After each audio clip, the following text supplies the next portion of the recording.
শুরুতেই যে খবরের দিকে নজর রাখবো, অবশেষে হুঁশ ফিরল কমিশনের। সমস্ত রোড শো র্যালিতে নিষেধাজ্ঞা। আজ সন্ধ্যে 7টা থেকে সমস্ত রোড শো পদযাত্রায় নিষেধাজ্ঞা। বাইক সাইকেল র্যালিতেও আজ থেকে কমিশনের নিষেধাজ্ঞা। সামাজিক দূরত্ব মেনে সভা করা যাবে সর্বোচ্চ 500 জনকে নিয়ে। সমস্ত ধরনের রোড শো র্যালিতে নিষেধাজ্ঞা নির্বাচন কমিশনের। আগে দেওয়া সমস্ত র্যালির অনুমতিও বাতিল জানালো কমিশন। আমাদের সকলের জনগণ অধিনায়িকা, আমাদের সকলের অত্যন্ত প্রাণের মানুষ, কাছের মানুষ, সম্মানীয় মমতা বন্দ্যোপাধ্যায়। মোদির পরে এবার ভোটের প্রচারে ভার্চুয়াল সভা মমতার। কমিশনের নিষেধাজ্ঞার পরেই মমতার সব সভা বাতিল। সমস্ত সভা বাতিল ঘোষণা করলেন মমতা বন্দ্যোপাধ্যায়। এবার শুধু ভার্চুয়াল সভা, টুইটে ঘোষণা তৃণমূল নেত্রীর। কবে কোথায় ভার্চুয়াল সভা পরে ঘোষণা জানালেন মমতা। কাল প্রধানমন্ত্রীর রাজ্য সফর বাতিল, ভার্চুয়ালে বক্তৃতা। কলকাতা, সিউড়ি, মালদা, মুর্শিদাবাদে মোদির সভা বাতিল। বিকেল 5টায় ভোটের প্রচারে ভার্চুয়াল সভা করবেন মোদি।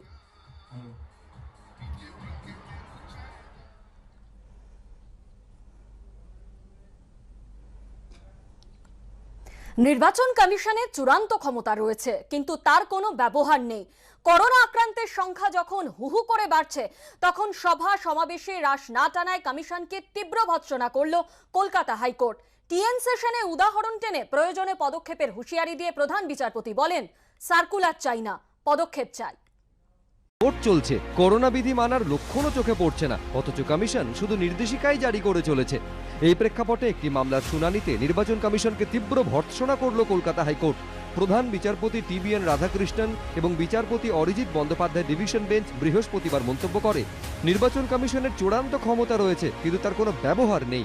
একটা সার্কুলার দিয়ে জনগণের ওপর সব ছেড়ে দিয়েছে কমিশন। আপনাদের সব রয়েছে, পুলিশ রয়েছে, অফিসার রয়েছে, তাও কোনো কাজ করছেন না। কুইক রেসপন্স টিম ব্যবহার করছেন না কেন? আপনাদের কাজে আমরা অসন্তুষ্ট। কমিশনের কাছ থেকে সার্কুলার চাই না, পদক্ষেপ চাই। নির্বাচন কমিশনের সক্রিয়তার কথা বলতে গিয়ে কলকাতা হাইকোর্টের প্রধান বিচারপতি টেনে এনেছেন প্রাক্তন মুখ্য নির্বাচন কমিশনার টিএন সেশনের কথা। সচিত্র পরিচয়পত্র চালু করা, ভোটে টাকা ছড়ানো বন্ধের মতো কড়া পদক্ষেপ করে নির্বাচন কমিশনের শিরদাঁড়ার প্রমাণ দিয়েছিলেন মুখ্য নির্বাচন কমিশনার সেশন।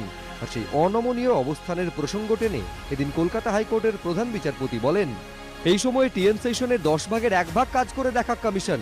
যেহেতু রাজনৈতিক দলের প্রতিনিধিরা মামলার সঙ্গে যুক্ত নন, তাই আমরা কোনো নির্দেশ দিতে পারছি না, কিন্তু প্রয়োজনে আমরাই টিএন সেশনের কাজ করব এবং মানুষকে সুস্থ রাখার জন্য যা দরকার সেগুলো আমরা করব। এখনো 2 দফার ভোট বাকি, তবে ভোট নিয়ে নয়, করোনায় কি অবস্থা হবে তা নিয়েই এখন বেশি চিন্তিত সাধারণ মানুষ। জিলম করঞ্জাই, সন্দীপ সরকার ও প্রবীর চক্রবর্তী, এবিপি আনন্দ। ভোটের মধ্যে রাজ্যে আরো বেলাগাম করোনা। 56 জনের মৃত্যু। রাজ্যে একদিনে করোনা আক্রান্ত 12,000 ছুঁয়ে। রাজ্যে সংক্রমণের তুলনায় সুস্থতার হার আরো কমে 89%। শুধু কলকাতাতেই একদিনে সংক্রমিত 2,646, 14 জনের মৃত্যু। উত্তর 24 পরগনায় একদিনে সংক্রমিত 2,372, 13 জনের মৃত্যু। হাওড়া, হুগলি, নদিয়া, দক্ষিণ 24 পরগনাতেও লাগাম ছাড়া সংক্রমণ। সঞ্জয় চট্টোপাধ্যায়ের সঙ্গে সন্দীপ সরকার, এবিপি আনন্দ।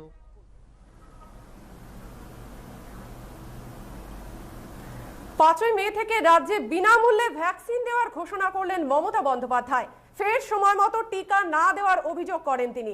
পাল্টা কটাক্ষ বিজেপির শ্রমিক ভট্টাচার্যের। তার দাবি, 2 তারিখ তো নতুন সরকার তৈরি হবে, তৃণমূল কি আদৌ ক্ষমতায় থাকবে? যা করার বিজেপি করবে। কোভিডের ভ্যাকসিন লুকিয়ে রেখেছিলে আর আমাদের কিনতে দাওনি। আমাদের বলে দিয়েছিল কোন স্টেট পারবে না সেন্ট্রালে পারমিশন ছাড়া, তাই আজকে ফেসটা করতে হয়েছে। এই কোভিডটা নরেন্দ্র মোদীর অবদান। তারপরে 5ই মে পরে ইলেকশনের রেজাল্ট বেরিয়ে যাওয়ার পর আমরা ইউনিভার্সাল ভ্যাকসিন দেবো। 18 বছর থেকে যে চাইবে সেই পাবে, সম্পূর্ণ বিনা পয়সায় সরকার থেকে আমরা ভ্যাকসিনটা কিনে দেবো। 2রা মে এ রাজ্যে সরকারের পরিবর্তন হবে, তার মধ্যে তিনি ঘোষণা করলেন। এটা আমি জানি না এই ঘোষণাটা কে করবে, তবে যে সরকারই আসুক সে সরকার কোভিড অতিমারীকে রোকবার জন্য যথাসাধ্য চেষ্টা করবে। আমাদের সরকার নিঃসন্দেহের বিরুদ্ধে লড়তে তৎপর। ষষ্ঠ দফার ভোটে উত্তর 24 পরগনায় গুলি চালালো পুলিশ। গ্রামবাসীদের দাবি 3 জন গুলিবিদ্ধ হয়েছেন। অন্যদিকে নির্বাচন কমিশনের দাবি বাগদা সেক্টর অফিসে হামলা চালায় একটি রাজনৈতিক দলের প্রায় 250 কর্মী সমর্থক। পরিস্থিতি নিয়ন্ত্রণে গেলে পুলিশের উপরেও হামলা হয়, আর তখনই 3 রাউন্ড ফায়ার করে পুলিশ।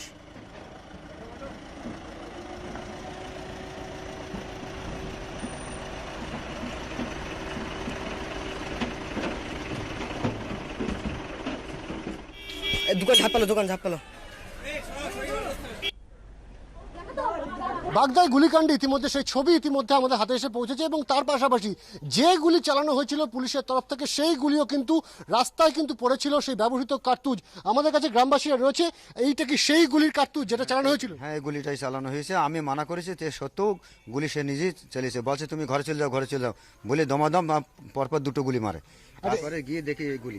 আচ্ছা, এই যে গুলি দেখা যাচ্ছে, যে এরকম কটা গুলি চলেছিল? এটা আমি দুটো দেখেছি। আচ্ছা, 5টা গুলি মেরেছে, পরে আমি 3টে দেখিনি, আমি 2টো গুলি দেখেছি। পুলিশের তরফ থেকে, ইলেকশন কমিশনের তরফ থেকে জানানো হয়েছে যে পুলিশের উপর আক্রমণ, আত্মরক্ষার স্বার্থে কিন্তু এই গুলি চালানো করা হয়। ক্যামেরায় সুবীর রায়ের সাথে অনির্বাণ বিশ্বাস, এবিপি আনন্দ, বাগদা। ভোটের বিকেলে ধুন্ধুমার বাঁধল কাঁচরাপাড়ায়। ভেঙে গুড়িয়ে দেওয়া হলো তৃণমূলের অস্থায়ী ক্যাম্প অফিস। শাসক দলের এক কর্মীকে বেধড়ক মার। পুলিশের উপস্থিতিতে হামলার অভিযোগ বিজেপির বিরুদ্ধে, যদিও এই ঘটনাকে জনরোষ বলে দাবি করেছেন শুভ্রাংশু রায়। এক তৃণমূল কর্মীকে ফেলে পরপর লাঠি, কিল, ঘুষি।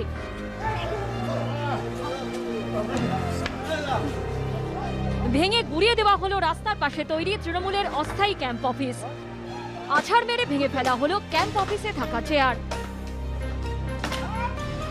আরেক জায়গাতেও ভাঙচুর করা হলো তৃণমূলের অস্থায়ী অফিস। ছুঁড়ে ফেলে দেওয়া হলো সাইকেল।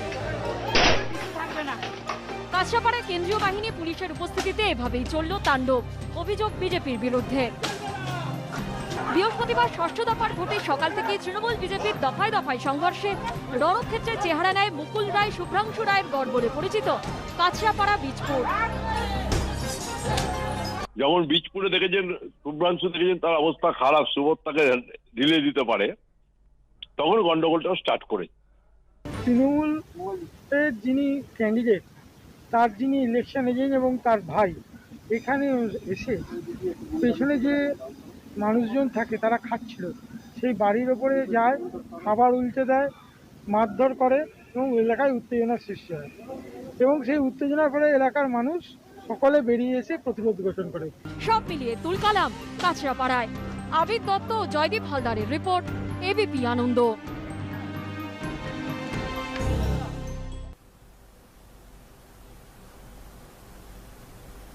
উত্তর দিনাজপুরের চোপড়ায় ভোটের আগের রাতে চলল গুলি। বিজেপির অভিযোগ গুলি চালিয়েছে তৃণমূল আশ্রিত দুষ্কৃতীরা। অভিযোগ অস্বীকার করেছে তৃণমূল। ভয় কাটিয়ে গণতন্ত্রের উৎসবে সামিল হলেন গ্রামবাসীরা, যদিও কমিশনের দাবি গুলি চালানোর কোনো ঘটনাই ঘটেনি। ভোটের আগের রাতে উত্তর দিনাজপুরের চোপড়া দেবনাথপাড়া এলাকায় ভোটারের বাড়ি লক্ষ্য করে গুলি চালানোর অভিযোগ উঠল তৃণমূলের বিরুদ্ধে। বুধবার রাত তখন 12:30। গ্রামবাসীদের অভিযোগ, একদল দুষ্কৃতী এলাকায় হানা দেয়, এলো পাথারে গুলি চালাতে শুরু করে। এক ব্যক্তির বাড়ি লক্ষ্য করে গুলি চালানো হয়। দরজা ভেদ করে বাড়ির ভিতরে এসে পড়ে গুলি। সে সময় ঘুমোচ্ছিলেন পরিবারের সদস্যরা। গুলির শব্দে ঘুম ভাঙে তাঁদের। এবিপি আনন্দে এই খবর সম্প্রচারিত হওয়ার পর ঘটনাস্থলে আসে চোপড়া থানার পুলিশ। ঘটনা ঘিরে তুঙ্গে উঠেছে রাজনৈতিক চাপানুতর। টিএমসি তো এই কাজ, পশ্চিমবাংলায় ওদের একটাই কাজ, ভোট কি করে লুট করা যায়, ভোট কি করে বন্ধ করা যায়, ভোটে কি করে ছাপ্পা করা যায়, এই তো ওদের টার্গেট। চোপড়া তৃণমূল প্রার্থী অবশ্য গুলি চলার অভিযোগকে ভিত্তিহীন বলে দাবি করেছেন। সম্পূর্ণ মিথ্যা। বাইরে কে গুলি করেছে বা ওরাই করে নাটক করেছে, ওখানটাই মুসলিমই কয়েকটা হিন্দু ভোটার আছে, ভয় খাওয়ানোর জন্য এরা বাইরে এসে করেছে। আমরা ওই বুথটা আমাদের রিজার্ভ বুথ। এদিকে গ্রামবাসীরা গুলি চলার অভিযোগ করলেও নির্বাচন কমিশনের দাবি চোপড়ায় গুলি চলার ঘটনা ঘটেনি। উজ্জ্বল মুখোপাধ্যায়ের রিপোর্ট, এবিপি আনন্দ, উত্তর দিনাজপুর।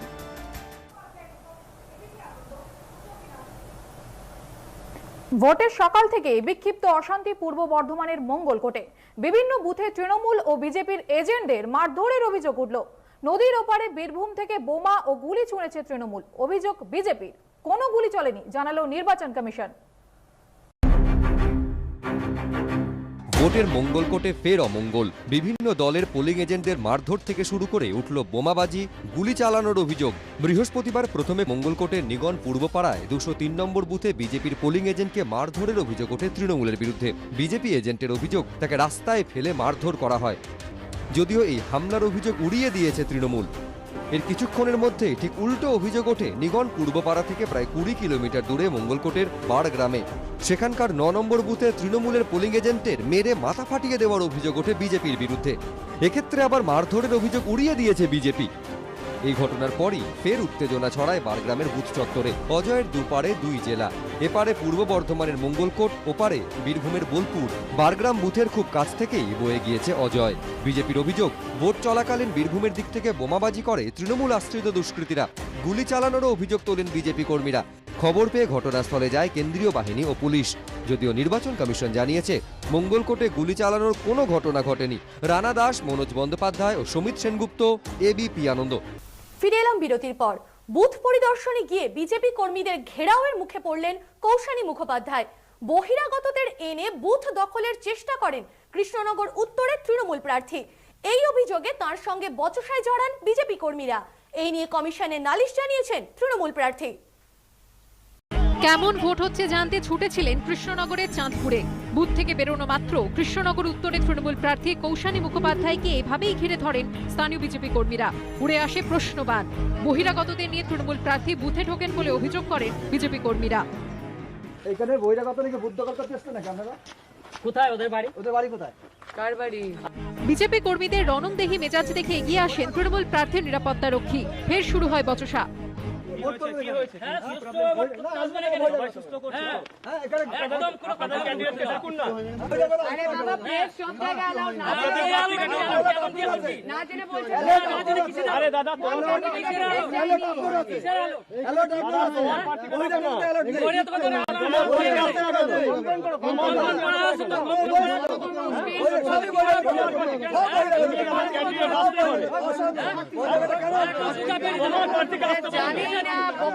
জানি না, আমি একা যাচ্ছি অ্যাজ আ ক্যান্ডিডেট, আর প্রেস যাচ্ছে, প্রেসের সব জায়গায় পারমিশন আছে, তাকে বহিরাগত বলছে। যেরকম ইচ্ছা জয় শ্রীরাম বলুক, জয় বাংলা বলুক, আমি প্রার্থী হিসেবে দেখতে এসেছি ভোটটা হচ্ছে কিনা, ব্যাস। না না না, আমার কোনো ভয় নেই। কৃষ্ণনগরের চাঁদপুরের এই ঘটনা নিয়ে নির্বাচন কমিশনে অভিযোগ জানিয়েছেন তৃণমূল প্রার্থী। হিন্দলদের রিপোর্ট, এবিপি আনন্দ। ভোটের দিন উত্তর দিনাজপুরে বিক্ষিপ্ত অশান্তি। বৃহস্পতিবার সন্ধে চোপড়ার নেইচাগড়ে উঠল গুলি চালানোর অভিযোগ। বিজেপির দাবি 166 নম্বর বুথে তাদের এজেন্টের বাড়িতে হামলা চালায় তৃণমূল আশ্রিত দুষ্কৃতীরা। ভোট শেষ হতে এজেন্টের বাড়িতে গুলি চালানো হয় বলে দাবি। জখম হন এজেন্টের আত্মীয় 2 মহিলা সহ 3 জন। অভিযোগ, বিজেপির এজেন্ট হওয়াতেই গুলি চালায় তৃণমূল আশ্রিত দুষ্কৃতীরা। প্রতিবাদে এদিন রাতে চোপড়া থানা ঘেরাও করে বিজেপি।